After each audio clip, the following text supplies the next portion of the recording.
Assalamualaikum warahmatullahi wabarakatuh. Perkenalkan, nama saya Cici Vanessa Harusu dengan stambuk N1D1 19024. Pada kesempatan saya kali ini, saya ingin mempresentasikan makalah dari kelompok kami, yaitu kelompok 1. Langsung saja, bab 1, pendahuluan. 1. Latar belakang. Bahasa merupakan salah satu ciri yang paling khas dari manusiawi untuk membedakan manusia dengan makhluk lainnya. Bahasa merupakan sarana komunikasi yang digunakan untuk menyampaikan maksud, ide, pikiran, maupun perasaan kepada orang lain. Menurut Khair, bahasa adalah alat verbal untuk komunikasi. Sebelumnya, Khair menegaskan bahwa bahasa sebagai suatu lambang bunyi yang bersifat arbitrer yang digunakan oleh sekelompok anggota masyarakat untuk berinteraksi dan mengidentifikasi diri. Penggunaan bahasa untuk setiap individu akan berbeda-beda karena berdasarkan kemampuan dalam menguasai bahasa itu sendiri disebut repertoire.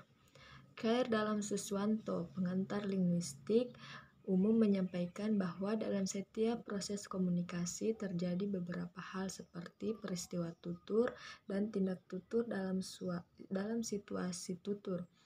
Begitu pula yang terjadi di lingkungan kantor, kelas tidaklah lepas dari adanya komunikasi. Komunikasi tersebut adalah penutur dan lawan tutur. 2. Rumusan masalah. 1. Apa itu peristiwa tutur? 2. Pengertian tindak tutur. 3. Jenis-jenis tindak tutur. 3. Tujuan makalah. 1. Untuk mengetahui apa itu peristiwa tutur. 2. Untuk mengetahui pengertian tindak tutur. 3. Agar mengetahui jenis-jenis tindak tutur. Bab 2. Pembahasan. 1. Pengertian peristiwa tutur. Peristiwa tutur adalah terjadinya atau berlangsungnya interaksi linguistik dalam satu bentuk, junggaran atau lebih yang melibatkan dua pihak, yaitu penuturan dan lawan tutur, dengan satu pokok tuturan di dalam waktu, tempat, dan situasi tertentu. Khair dan Agustina.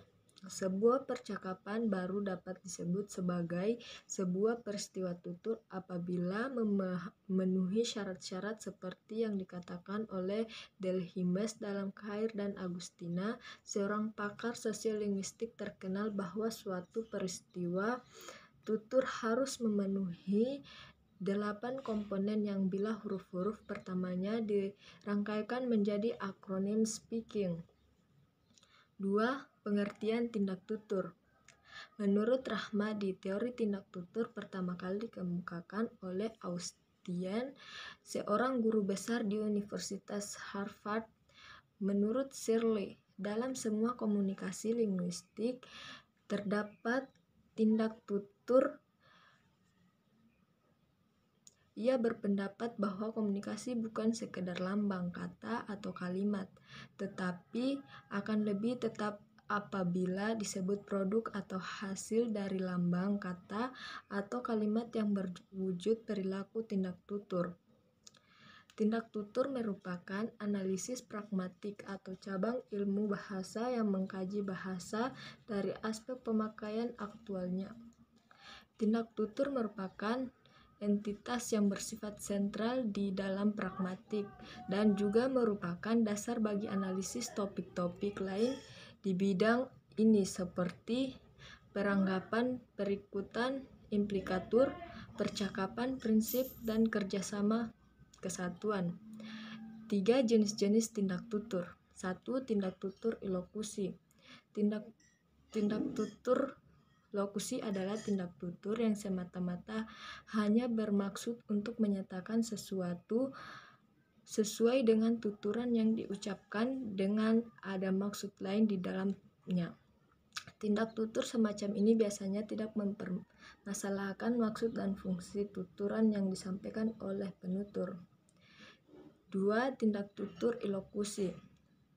Tindak tutur ilokusi adalah tindak tutur yang tidak hanya berfungsi untuk mengatakan sesuatu sesuai dengan yang oleh penutur saja, akan tetapi dapat juga dipergunakan untuk melakukan sesuatu tindak tutur seperti ini biasanya memiliki maksud dan fungsi tertentu. 3. Tindak tutur perlokusi. Tindak tutur perlokusi adalah tindak tutur yang diutarakan oleh seseorang dan seringkali mempunyai data pengaruh. Mendengarkannya, efek atau saya pengaruh ini dapat secara sengaja direaksikan oleh penuturnya. Bab 3. Penutup. 1. Kesimpulan.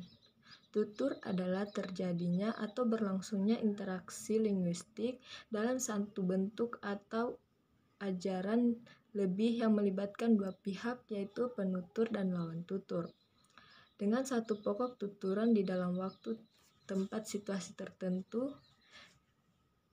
Jadi interaksi yang berlangsung antara seorang pedagang dan pembeli di pasar pada waktu tertentu dengan menggunakan bahasa sebagai alat komunikasinya adalah sebuah peristiwa tutur. Peristiwa serupa kita dapati juga dalam acara diskusi di ruang kuliah, rapat dinas di kantor, sidang pengadilan, dan sebagainya. 2. Saran.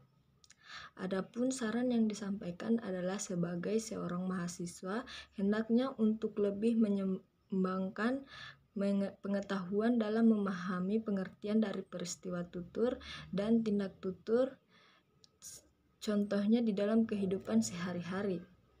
Mungkin itu saja yang dapat saya sampaikan dari makalah kami. Lebih dan kurangnya mohon dimaafkan. Assalamualaikum warahmatullahi wabarakatuh.